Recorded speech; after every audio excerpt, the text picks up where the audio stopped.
At nakikita naman po siguro ng mga kasundaluhan natin, ng mga military, mga uniformed personnel at officials, kung sino ba talaga nagtatrabaho at sino lang po yung naninira. Mas gugustuhin po ba nila na ibagsak ang gobyerno at ipalit ang mga taong may bahid ng korupsyon?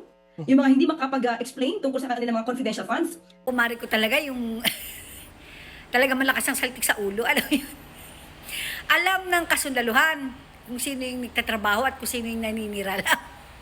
Tingnan mo yung sarili mo. Yan ba ang trabaho mo? Manira. Ilang buwan ka na sa pwesto Hindi ka na nag-level up. Yung totoo. Hindi ka nag-level up. Magmula umupo ka hanggang ngayon. Wala kang ginawa kundi manira ng manira. Ano ba ang trabaho pinagmamalaki nyo? Like what? Paki-enumerate. Ano bang proyekto meron ng administrasyon ni Ngagva? Anong proyekto? Ano bang nagawa nyo para sa bayan?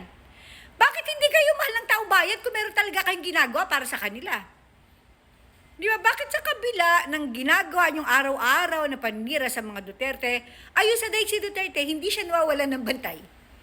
Hanggang ngayon, mahal pa rin siya ng mga Pilipino.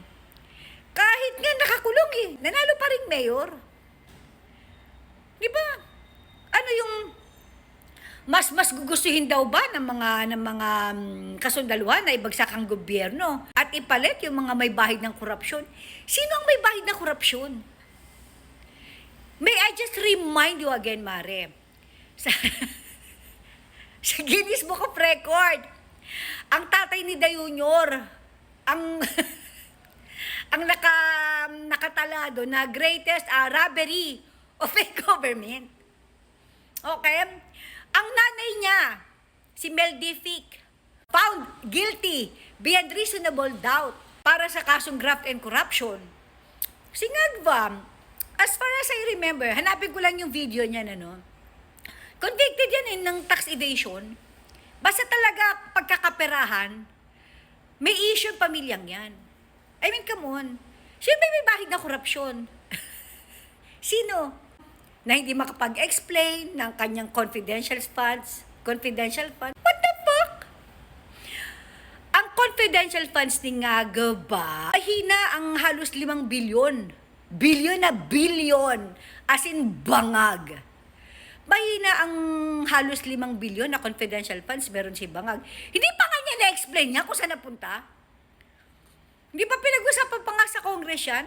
Biro mo yung confidential funds ni Ngagva, walang natira simot. Di ba? Na-explain na ba yan?